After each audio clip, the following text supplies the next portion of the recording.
De volta com o nosso Bom Astral, ao vivo pela Astral TV, para falarmos agora sobre um tema diferente: autossabotagem aprendida. Bom, autossabotagem você já ouviu falar, a gente até constantemente se policia em relação a isso. Ai, será que eu não estou me sabotando?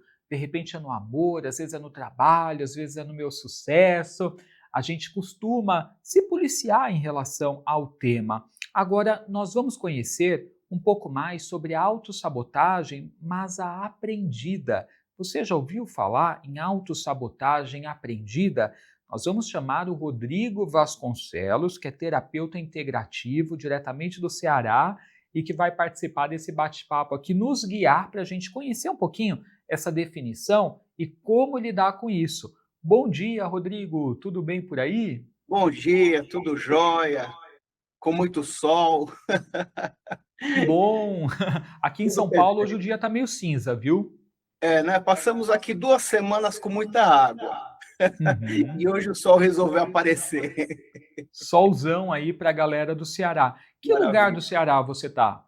Eu estou exatamente atrás do Beach Park, dentro de uma reserva ecológica, literalmente a menos de 20 metros, no meio do mato. Uau! Muito bom! Natureza aí presente. É demais, viu, demais. Agora, Rodrigo, a galera certamente deve estar se perguntando o que é essa autossabotagem aprendida. Eu já conversei com você um pouquinho, né, nos bastidores, você me explicou a definição, eu achei incrível. Mas para a galera que não conhece esse termo, o que seria autossabotagem aprendida? Olha, Edu, primeiro para a gente poder entrar um pouquinho na questão da autossabotagem, o porquê desse tema e o porquê desse nome diferente. Existe um peso muito grande a respeito da autossabotagem, principalmente quando a pessoa, ela identifica que ela é uma autossabotadora, ou quando alguém aponta para ela: "Olha fulano, olha fulana, o que você está fazendo aí é uma autossabotagem ou uma sabotagem da sua própria vida". Dentro do trabalho, dentro do relacionamento afetivo, na família, na sociedade em geral ou consigo próprio. Então, eu gostaria hoje de começar a puxar alguns pontos para que a gente possa despertar um pouco o raciocínio a respeito disso que será dito, ok? E refletir a respeito disto. Principalmente aquelas pessoas que conversa com essa definição de sabotagem ou autossabotagem. Vamos a primeira pergunta: alguém nasce sabendo andar? Uh-uh. Alguém Não. nasce sabendo andar de bicicleta, a ler, a se relacionar, a namorar? Absolutamente nada. Tudo que nós, pessoas, né, tudo aquilo que nós, humanos, desenvolvemos, primeiramente a gente aprende. E nós humanos só aprendemos através do quê? Do exercício, ok? Então, tudo aquilo que a gente desenvolve na vida, a gente tem que exercitar muito. Andar de bicicleta, ninguém pega uma bicicleta e sai de uma vez. Tem as rodinhas, depois tira as rodinhas, cai uma vez, cai outra vez, até que chega a andar bem. Porém, Edu, tem um pequeno detalhe. Do mesmo jeito que nós aprendemos através do exercício, da repetição de comportamentos e conhecimentos positivos, que isso nos vai gerar felicidade, alegria, prosperidade, evolução, crescimento. Da mesma forma que a gente fica muito bom para criar coisas positivas para a gente, para o outro, a gente também pode repetir muitos padrões negativos, exercitar muitas coisas ruins que nós aprendemos, olha aí o pulo do gato, E a gente acaba ficando especialistas em criar coisas nocivas para a gente ou para o nosso meio. Então, aí a gente começa a tirar um pouco desse peso, principalmente aqueles que acabam acreditando que são autossabotadores, e a gente começa a perceber que isso daí não é uma coisa própria do indivíduo, mas que, de acordo com a nossa vida e o meio que a gente está, os meios que a gente transita desde a infância, né, a gente acaba aprendendo através do exercício, da repetição. Percebe aí como a coisa fica mais clara? Percebo. Às vezes a gente tem uma tendência a atribuir muito as coisas também a vidas passadas, né? No sentido de que assim, de repente, isso eu digo o pessoal mais espiritualista, no sentido de que, de repente eu já tenho uma tendência desde novinho a me sabotar no amor, né? Ou no trabalho, que eu tiro o holofote de mim, coloco nos outros, e aí as pessoas que aparecem, que brilham e eu não, e sinto que isso de repente é de vidas passadas, uma situação que eu estou carregando. Não que não possa ser, né? Mas Sim. existe uma tendência muito a atribuir, né, a isso, ou de repente a situações que possam ter gerado trauma nessa vida mesmo, e a gente não considera tanto essa possibilidade que você falou, que na verdade essa autossabotagem ela pode ser então aprendida, né, ao longo da vida. A gente aprendendo também a se sabotar. Essa também é uma das possibilidades quando se fala em autossabotagem. Agora, qual que é a maneira da gente lidar com isso? É a gente buscar realmente acender essa luz de alerta e se policiar mais para a gente tentar reprogramar o comportamento, modificar isso? Olha, Edu, eu acho que a forma mais simples, mais prática para a gente identificar alguma coisa nas nossas vidas, dependendo da área, é a gente tirar pelo menos de 40 segundos, e se a gente aguentar 1 minuto, que seja, pela manhã, olhar no espelho. E quando eu falo olhar no espelho, não no sentido de se autoflagelar de forma alguma, mas a gente só, tipo assim, o problema ele só existe quando a gente percebe o problema. Enquanto a gente não percebe o problema, pode existir para todo mundo, menos para a gente. Então, quando a gente para um pouquinho e a gente começa, sai do automático, da vida automática, a gente para e faz uma análise em todos os setores da vida da gente, e aquele, principalmente, que está nos incomodando, a partir do momento que a gente coloca foco naquilo, a gente vai entender que existe uma origem.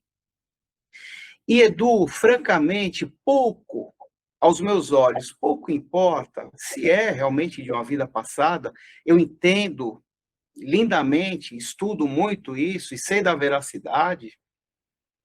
Pode ser isso, pode ser do campo da ancestralidade, que também existe, né? Como também pode ser alguma coisa que em algum momento a gente aprendeu vivendo isso. Mas a grande sacada é como organizar isso.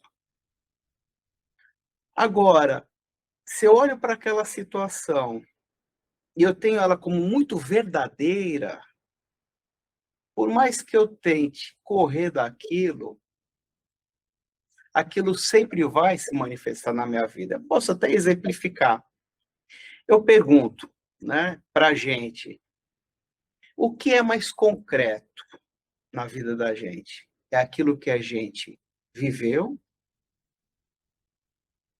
ou aquilo que a gente intenciona na vida da gente? Um exemplo, a gente viveu uma situação muito ruim na infância. A gente viveu aquilo, a gente sentiu na pele. O que é mais concreto? Aquilo que a gente vive ou para onde que a gente quer ir? Qual a intenção da gente para a gente não viver mais aquilo? O que é mais concreto? Sobre isto.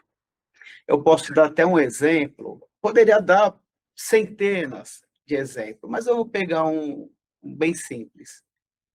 Isso aconteceu com um cliente, né. Ele teve um pai, na infância dele, que ganhava muito dinheiro e perdia. Montava uma empresa, dava muito certo, 1, 2 anos, e quebrava. E esse cliente, quando menino, ele estava acostumado a viver muito bem, em alguns momentos, em outros momentos ele tinha que ir para casa de familiares ou morar de favor, muitas vezes nos fundos da casa de alguém, de algum parente. Isso daí, para ele, por mais que ele não quisesse recriar aquele padrão, aquilo que ele viveu enquanto criança, por mais que ele estudou, ele se preparou muito para não viver a mesma situação e talvez, em segunda instância, não replicar aquilo que o pai dele viveu, mas em dado momento, por mais que ele se preparou, por mais que ele se organizou, por mais que ele queria ficar longe daquela situação, ele recriou absolutamente tudo, Edu. Por quê? Porque o concreto era muito maior do que o desejo dele. O medo dele viver novamente aquilo era muito maior do que o desejo de ter uma vida diferente. Isso a gente está falando de emoções, do íntimo, né? Então, aí existe uma situação independente de ancestralidade ou uma questão singular daquela consciência de vida passada e vir organizar, pouco importa, mas foi uma situação que ele viveu, ok? Que ele exercitou e que, de certa forma, ele aprendeu. Ainda que não fosse algo que ele quisesse viver. Mas em dado momento, pelo sentimento de medo ser maior, veja, o sentimento de medo, de desespero maior, ele acaba replicando de novo. Um pouquinho de física quântica aí também, né? Não, eu acho que esse exemplo que você deu, ele é excelente para a gente entender de fato, né, o que que é essa autossabotagem aprendida. Porque é interessante a gente ver como aquilo que a gente teme, por ser um exemplo real, uma coisa que a gente viveu, né, como aquilo pode estar vivo em nós e de repente ganhar forma e se tornar mais presente do que uma outra coisa que a gente gostaria que acontecesse na nossa vida e que a gente idealiza, Exato. né, que se manifeste. Isso serve até para a gente ficar atento, né, em relação àquilo que a gente cultiva, né? Porque às vezes o que eu temo pode acabar se tornando a minha realidade se eu colocar mais força e energia nisso do que naquilo que eu quero, né, Rodrigo? Exato. A sua linha de raciocínio, esse exemplo que você está passando, Edu, ele é muito bom, ele é maravilhoso, porque muitas vezes, vamos dizer assim, que as nossas emoções, vamos lá, as nossas emoções, os nossos sentimentos, que geram ali uma carga de intenção, que altera o nosso comportamento, perfeito? Dependendo do que é, vamos dizer, dependendo dos insumos, dependendo do combustível, daquilo que está animando aquela situação, muitas vezes a gente pode sim recriar situações, assim, as situações que a gente menos quer na vida, e a gente acaba recriando. Muitas vezes a gente não pode delegar, Edu, a responsabilidade, a ancestralidade, a vida passada, porque isso vai muito da interpretação daquilo que a pessoa está vivendo.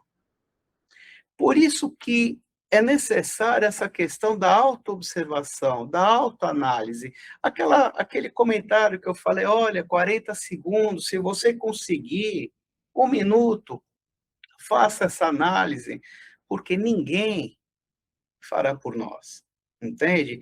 Então, a partir do momento que você começa a entender que existem dores, ok? Independente do caminho que venha, independente da gênese, existem dores, existem conflitos, existem traumas, existem coisas não salutares, mas se a gente não deseja, observe, recriar aquela situação na vida da gente, por mais que a gente aprendeu com os nossos pais, ou com quer que seja lá atrás, no minuto que se passou, se a gente não deseja nos aprofundar e sermos especialistas naquela coisa ruim, se a gente não deseja levar isto para o nosso descendente, para os nossos filhos, minimamente a gente precisa, necessita, carece do quê? De entender e harmonizar. Porque o ponto para qualquer cocriação, qualquer materialização adequada, né, melhor dizendo, tem que ser aquele ponto de equilíbrio. Porque isso daí converge algo positivo para a gente, para a nossa memória celular, para a nossa história, para aquilo que a gente está criando, como também leva isso como bagagem para os nossos descendentes. E muitas vezes a gente tem até muita preocupação com os nossos filhos, o que será deles no futuro, a gente acaba dando estudo, cuidando muito, mas muitas vezes a gente não observa que se a gente não remodelar aquilo que a gente aprendeu, certamente os nossos filhos, eles vão aprimorar aquilo que a gente já aprimorou nessa vida, percebe? Agora, Rodrigo, você faz um trabalho chamado apometria ancestral. Eu queria entender como que a apometria ancestral ela pode auxiliar a pessoa na dissolução, né, dessas máculas, dessas questões que são objeto da sabotagem, né? Então, para deixar a pergunta mais clara, assim, para a pessoa que está nesse processo de se sabotar, né, porque ela aprendeu isso ao longo da vida, foram as referências que ela teve, de repente ela está imprimindo esse comportamento, como que essa apometria pode auxiliar na resolução disso, para ela começar a virar a chavinha e mudar esse comportamento? Perfeito. A apometria, ela vai gerar uma condição, em primeiro momento, vamos colocar um pouco o campo energético, espiritual, a gente vai colocar um pouco isso do lado. Por mais que esteja intrínseco, por mais que faça parte, mas a pessoa ela vai ser convidada a analisar de uma forma muito consciente quais são as dores, quais são as cargas de intenções que existe ali.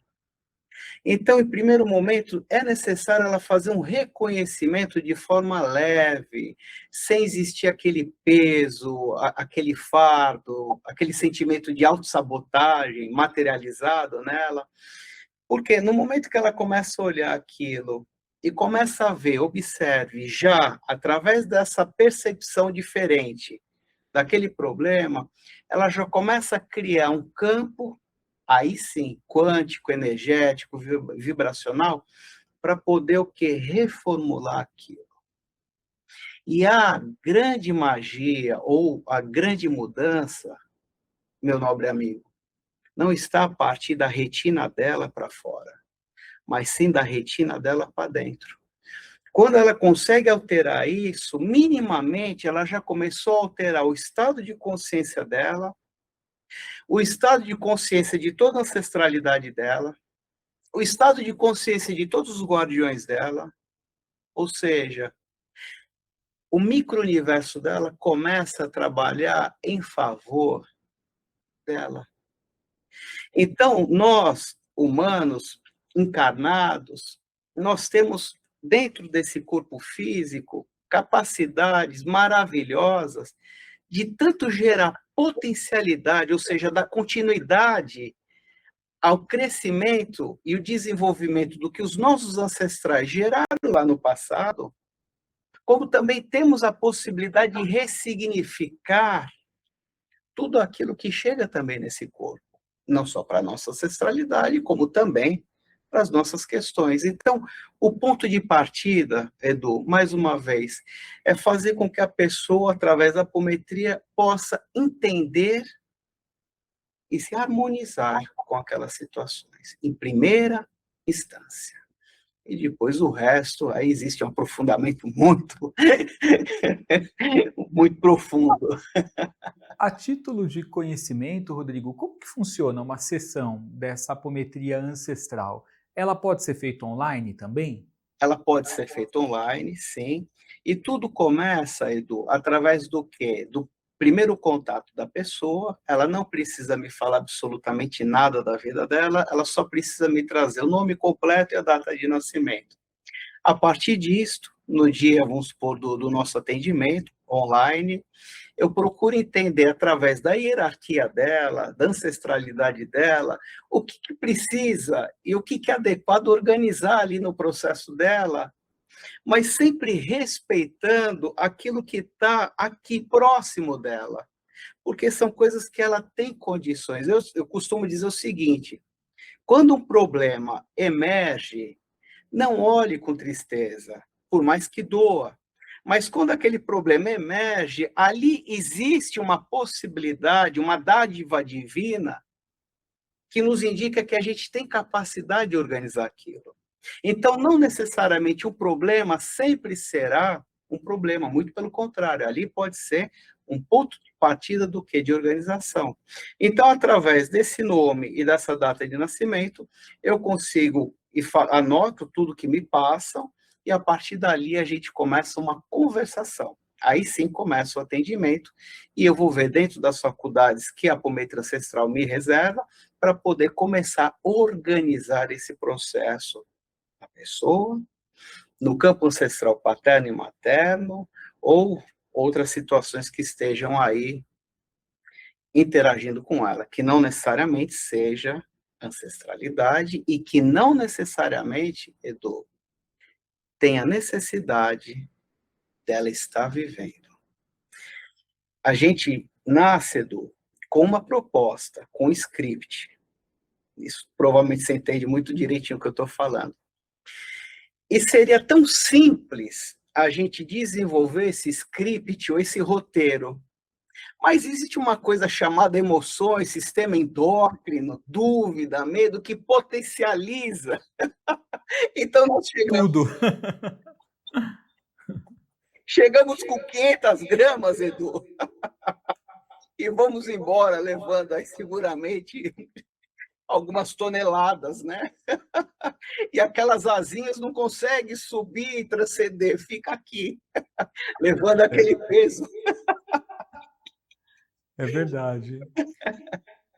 Então, a apometria a gente pode dizer que ela é indicada para todos, né, praticamente. Todas as questões que a pessoa pode estar enfrentando, tanto ligadas aí à autossabotagem, né, como a gente falou, mas bloqueios que a pessoa tenha, situações de repente que ela não percebe quando ela se perdeu, porque às vezes estava fluindo tudo tão bem, eis que acontece alguma coisa, a gente se perde desse nosso propósito de vida que você colocou, desse roteiro, e às vezes é tão difícil se reencontrar novamente, né, naquele ponto para poder continuar dali. E a gente pode dizer que a apometria ela ajuda nisso, a revisitar essas Ajuda. situações, encontrar respostas, se reencontrar também? Uma vez, Edu, atendendo uma Hum. pessoa, aconteceu aquilo que ela me trouxe, né? O início daquele desvio, daquela alteração da rota, como você muito bem disse, havia acontecido a situação 5 anos antes. Eu, antes, logicamente, de conversar com aquela cliente, eu estava conversando com o mentor dela, eu falei, poxa, mas por que que o senhor, na qualidade de mentor, observe o que será dito, de guardião, de zelador da vida dela, por que que o senhor não foi lá, naquele momento, e ajudou ela a recalcular a rota?